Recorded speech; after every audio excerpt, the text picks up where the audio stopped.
मैंने कहा ये जो आखिरी बात है जरा ध्यान से सुनना।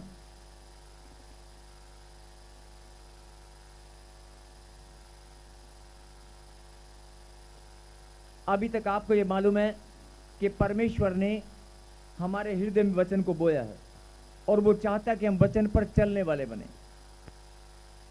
आमीन।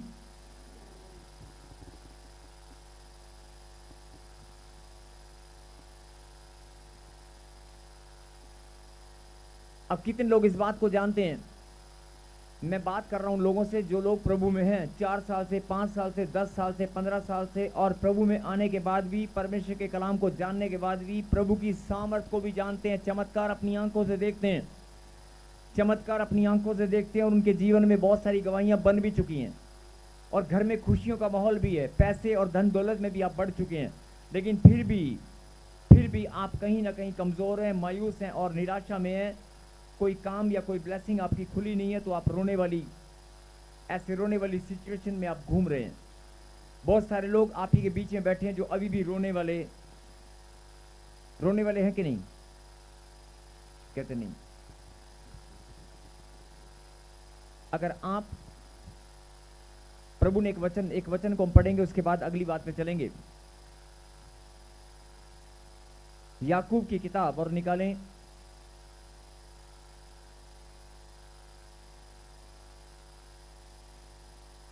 2:26 पढ़ें। हालेलुया। अतः जैसे देह आत्मा बिना मरी हुई है, वैसा ही विश्वास भी कर्म बिना मरा हुआ है। और एक और पढ़ें 2:20। पर हे निकम्मे मनुष्य, क्या तू ये भी नहीं जानता कि कर्म बिना विश्वास व्यर्थ है? कहीं हालेलुया। हालेलुया। विश्वास आपने कर लिया लेकिन कर्म नहीं करेंगे तो सब कुछ व्यर्थ है। आपके लिए भविष्यवाणी हो चुका है, आपके लिए भविष्यवाणी हो चुका है कि आपके घर में बेबी ब्लेसिंग आने वाली है, या आपके घर में आपकी भविष्यवाणी हो चुकी है, लेकिन आप उसको धन्यवाद नहीं देंगे, प्रार्थना नहीं करेंगे, तो शैतान आपकी भविष्यवाणी को, आपकी ब्लेसिंग को रोकने के लिए बाधा बनाएगा कि नहीं बनाएगा? मतलब कि अगर आपके लिए भविष्यवाणी हुआ है, कोई भी भविष्यवाणी अगर आपके लिए हो चुका है, तो परमेश्वर चाहते हैं कि आप प्रार्थना में और धन्यवादी बने। धन्यवाद देने की बजाय आप भविष्यवाणी आपने सुन लिया, विश्वास आपने कर लिया, लेकिन विश्वास के साथ आपने प्रार्थना करना, उस भविष्यवाणी के लिए प्रार्थना करना भूल गए। आप डेली रूटीन की प्रार्थना करते हैं, लेकिन भविष्यवाणी के लिए प्रार्थना करना भूल गए कि परमेश्वर मैं धन्यवाद करता हूं कि मेरे लिए भविष्यवाणी जो हो चुकी है वो पूरी होकर रहेगी। आप लगातार घोषणा करना भूल गए, तो शैतान आपकी ब्लेसिंग को चुराएगा। हो सकता है समय लंबा हो जाए, और जब समय लंबा होता है तो इंसान टूट कर रोने लगता है कि मेरे लिए तो भविष्यवाणी हुआ था, प्रॉफिट जी ने भविष्यवाणी किया था कि 4 महीने में, 3 महीने में, लेकिन कुछ हुआ नहीं, और फिर आप रोने लगते हैं। लेकिन आप कर्म करना भूल जाते हैं, और ये इंसान का स्वभाव है। जरा गहरी बात है, जरा गौर फरमाएं, ध्यान से सुने। ये इंसान का स्वभाव है, जब भविष्यवाणी होती है तो बड़े आनंद के साथ रिसीव करता है और धन्यवाद करता है, लेकिन 1 दिन 2 दिन के बाद वो भूल जाता है। फिर वो रूटीन की जो प्रार्थना, रूटीन का जो चलता है वो चलता है, लेकिन जो भविष्यवाणी के लिए धन्यवाद की प्रार्थना या घोषणा उसको करनी थी, यस आई एम ब्लेस्ड, मेरे लिए भविष्यवाणी हो चुका है। शैतान 15 साल से मैं आज तक हारा हुआ था, लेकिन अब भविष्यवाणी हो चुकी है, मैं जीत चुका हूं। आपको कर्म करके दिखाना है, आपको विश्वास के साथ घोषणा करनी है, प्रार्थना करनी है, शैतान को हरा देना है प्रार्थना के अंदर। ये कर्म करना आप भूल जाते हैं, और शैतान आपकी कमजोरी का फायदा उठाकर फिर से आपके ऊपर हावी हो जाता है। वो सोच और विचारों के अंदर आपके दिमाग में डाल देता है, तू आज चीज नहीं मिलेगी, अरे तू रोता था, 5 साल से रोता है, अब भी तू रोएगा। और जैसे दिमाग में विचार आएगा आप रोना शुरू कर देंगे, क्योंकि शैतान आपकी कमजोरी को जानता है। इसलिए परमेश्वर ने कहा कि विश्वास कर्म के बिना व्यर्थ है। और जो बात अब मैं बोलने वाला हूं जरा ध्यान से सुनना। जैसे देह, जैसे शरीर आत्मा के बिना, ऐसे विश्वास भी कर्म के बिना आपका विश्वास फल लेकर नहीं आएगा अगर आप कर्म नहीं करेंगे तो। कितनों को ये बात समझ में आ चुकी है? अब जिनको समझ में आ गई वो भी ठीक है, और जिनको समझ में नहीं आई, जिनको समझ में नहीं आई, एक वचन से हम सुनेंगे, समझेंगे, उसके बाद हम आखिरी प्रार्थना करेंगे, और जिनको ये बात समझ में आ गई उनकी जिंदगी आज बदल जाएगी। आमीन। रोमियो 4:17 में क्या लिखा सुनेंगे। अब्राहिम को, ध्यान से सुने, अब्राहिम को परमेश्वर ने भविष्यवाणी किया और कहा कि तू, सब मेरी तरफ देखें इधर, अब्राहिम को 90 साल की उम्र तक, 90 साल की उम्र तक कोई संतान नहीं थी, और ये बात परमेश्वर ने रोमियो किताब नए नियम में लिखी है, पुराने नियम में नहीं। पुराने नियम में पूरी स्टोरी आप पढ़ सकते हैं, लेकिन ये वचन परमेश्वर ने जहां पर लिखा वो नया नियम है। और 4:17 में क्या लिखा, जरा गहरी बात है, ध्यान से सुने। विश्वास के द्वारा प्रतिज्ञा, मैंने पढ़ने को नहीं बोला इसमें। 4:17 में क्या लिखा, आप ध्यान से सुने, आप पढ़ लेना बाद में, लेकिन जो मैं बोलने वाला हूं उसे सुने। 4:17 में लिखा, लेकिन उस बात को समझना है पहले कि अब्राहिम के लिए भविष्यवाणी हुआ, और 90 साल की उम्र में उसको एक संतान हुई। 90 या 100 साल की उम्र में जाकर उसकी पत्नी और उन दोनों को वो आनंद मिला जो कभी उनको 90 साल तक जिसका उन्होंने इंतजार किया। आज 10 साल 15 साल अगर किसी को इंतजार करना पड़े तो, लेकिन उन्होंने 90 साल तक इंतजार किया और परमेश्वर पे अपने भरोसे को बनाए रखा। बराबर वाले को कहीं जागते रहो, क्योंकि अब जो सुनने वाले हो जरा ध्यान से सुनना। 80-90 साल की उम्र तक वेट करना बहुत बड़ी बात है। उन्होंने वेट किया, और हम सब जानते हैं परमेश्वर ने उसके लिए एक भविष्यवाणी किया था कि तुझे मैं जातियों का पिता ठहराऊंगा।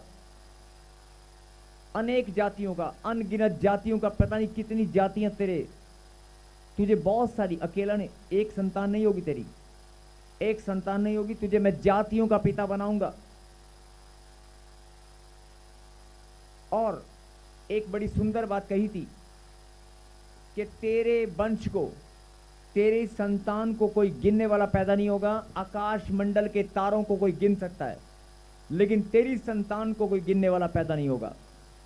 तेरी संतान इतनी हो जाएंगी, तेरी संतान इतनी हो जाएंगी कि अगर कोई भविष्य में आकाश मंडल के तारों को गिनती कर डाले, अगर कोई आकाश मंडल के तारों की गिनती कर भी डाले, लेकिन तेरी संतान की गिनती करने वाला कोई पैदा नहीं होगा। और सत्य है कि आज उसकी संतान की कोई गिनती नहीं कर सकता। कर सकते हैं? और अब्राहिम के संतान हम हैं कि नहीं? कहीं हालेलुया। अब जो गहरी बात है, उस यहां तक आप सब जानते हैं कि 90 साल 80 साल की उम्र में, 80-90 साल की उम्र में जाकर पति पत्नी को आशीष मिली। लेकिन जो गहरी बात है उसे सुने और समझें। अभी मैं बता रहा था कि कर्म के बिना विश्वास व्यर्थ है। पढ़ेंगे अब 4:17। हालेलुया। सब लोग ध्यान से स्क्रीन पे देखें या अपनी बाइबल में देखें। 4:17, रोमियो 4:17 पढ़ें। विश्वास के द्वारा प्रतिज्ञा का मिलना, जैसा लिखा है, मैंने तुझे बहुत सी जातियों का पिता ठहराया है। रुको,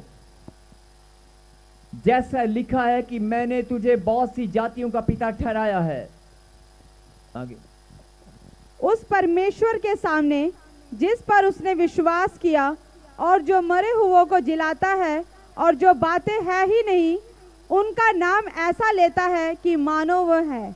बोला हालेलुया। हालेलुया।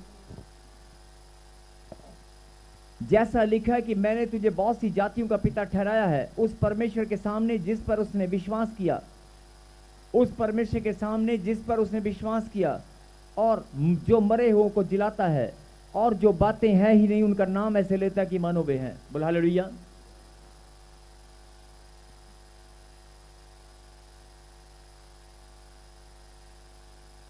कुछ समझ में आ रहा है? यस।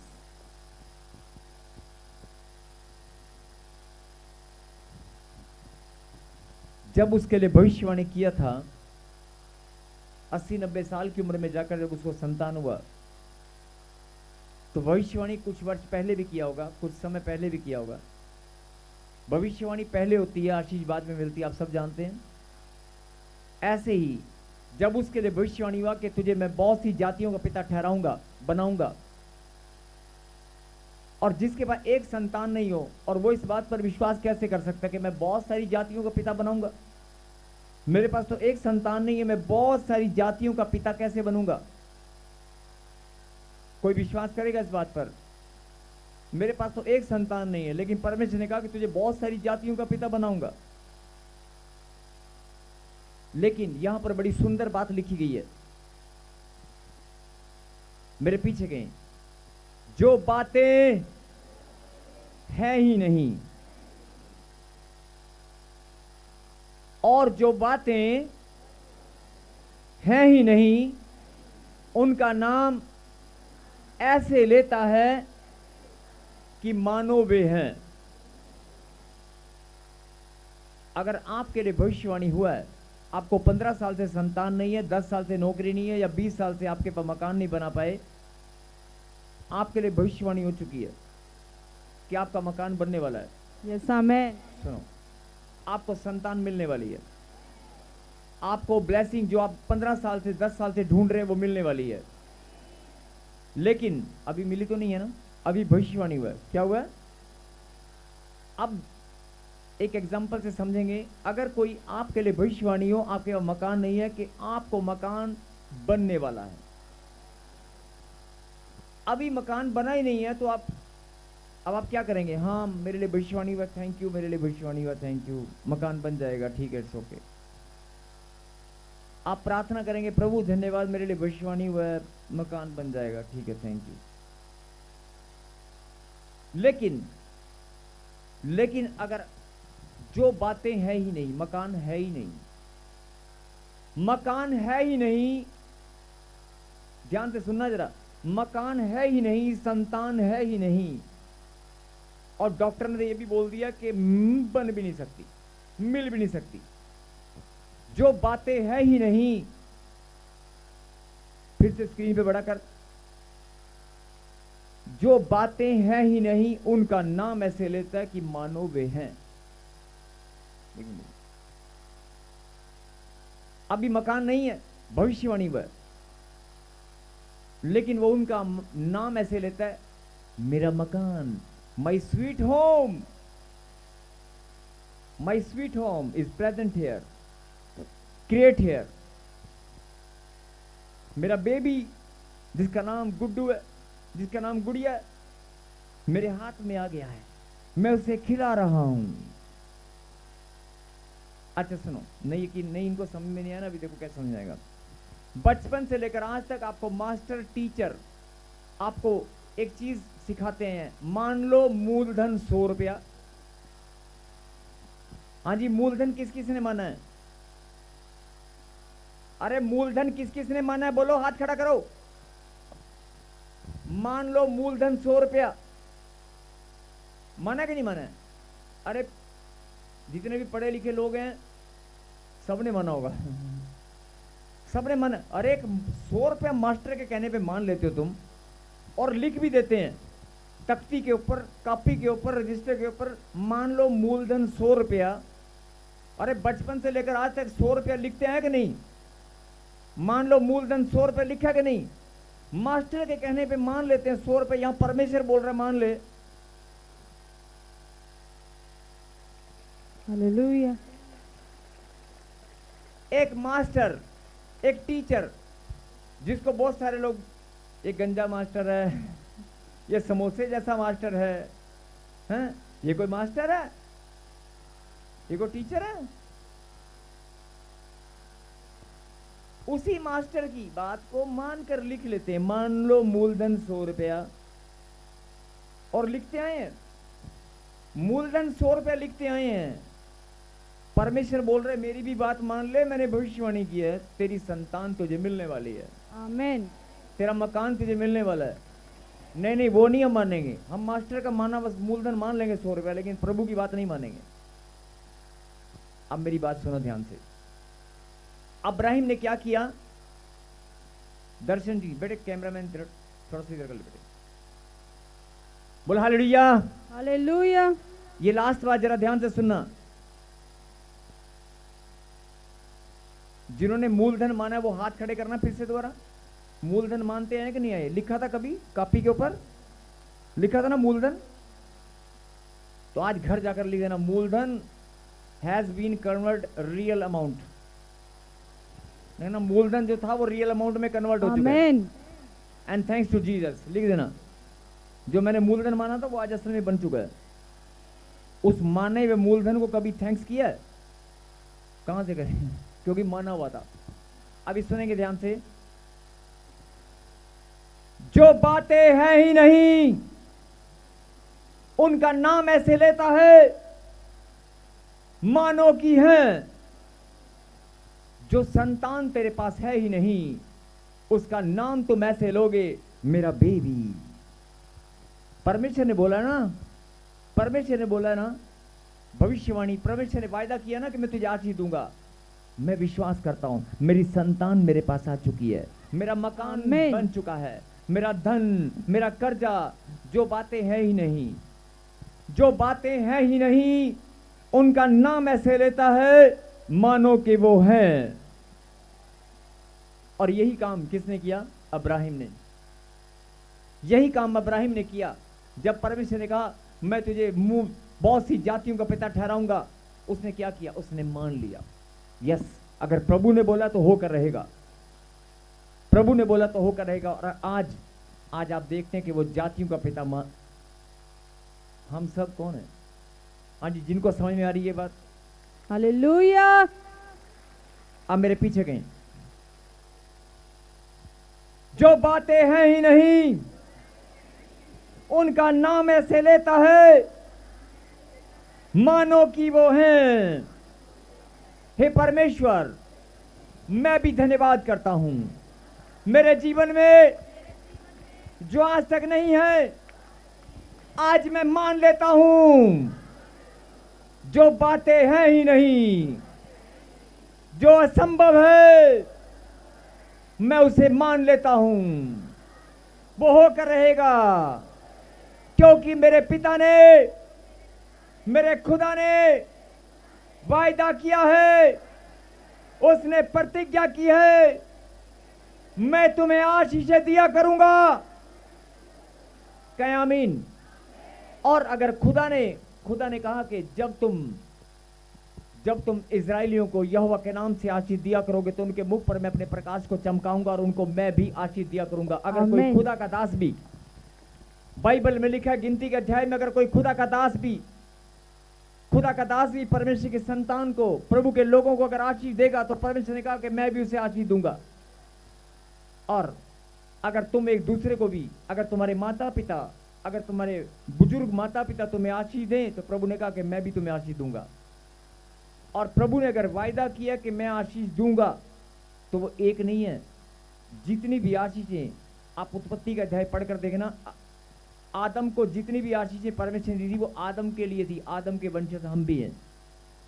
आदम के लिए जितनी इस धरती पर, इस आसमान के नीचे, धरती के ऊपर, स्वर्ग के नीचे जितनी भी ब्लेसिंग मनुष्य जाति के लिए बनाई गई है वो सब किसके लिए? हमारे लिए हैं। वो किसके लिए? हमारे लिए। यस, वो हमारे लिए हैं। और आपको लगता है कि मेरे पास मकान नहीं है, मेरे पास संतान नहीं है, मेरे पास नौकरी नहीं है, मेरे पास गवर्नमेंट जॉब नहीं है, मेरे पास ये नहीं है, मेरे पास वो नहीं है। अरे जो बातें हैं ही नहीं वही तो परमेश्वर तुझे बताना चाहता है। मान ले कि हैं। आमीन। अगर मान लेगा,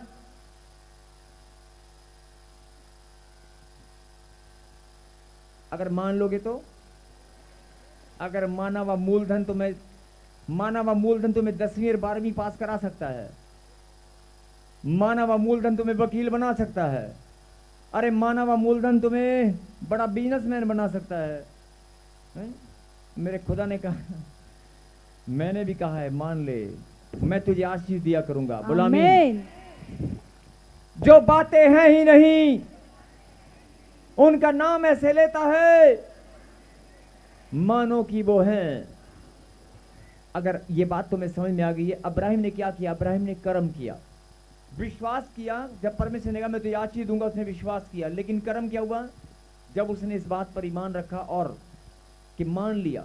जब आप मान लेंगे तो ये कर्म होगा। विश्वास के साथ कर्म करोगे तो प्रतिफल जल्दी आएगा। बोलो आमीन। आमीन। जिनको ये बात समझ में आ चुकी है, आज जिनके पास, मैं फिर बोल रहा हूँ, कोई ब्लेसिंग नहीं है, जिनको बहुत लंबे समय से संतान और मकान नहीं है, जिनके पास ब्लेसिंग नहीं है, जिनके पास खुशियाँ और आनंद नहीं है, जिनके घर में बरकत नहीं है, अरे जो नहीं है मान ले है, अरे मान के तो दे। आज अपनी आंखें बंद करें और कहें परमेश्वर, अपनी आंखें बंद करें कि परमेश्वर मैं मान लेता हूं, जो गांठ और गिल्टियां, पथरियां, रसोलियां, जो बीमारी बड़े लंबे समय से मेरा पीछा कर रही है, जो बीमारियों ने मेरा धन बर्बाद किया है, जो समस्याओं ने मेरे जीवन में खुशियों को छीन लिया है, जिसने मेरे रिश्तों को खराब किया है, जिसने मेरे घर में शांति को छीना है, आज मैं मान लेता हूं वो सारी की सारी शैतान की योजनाएं खत्म हो चुकी हैं।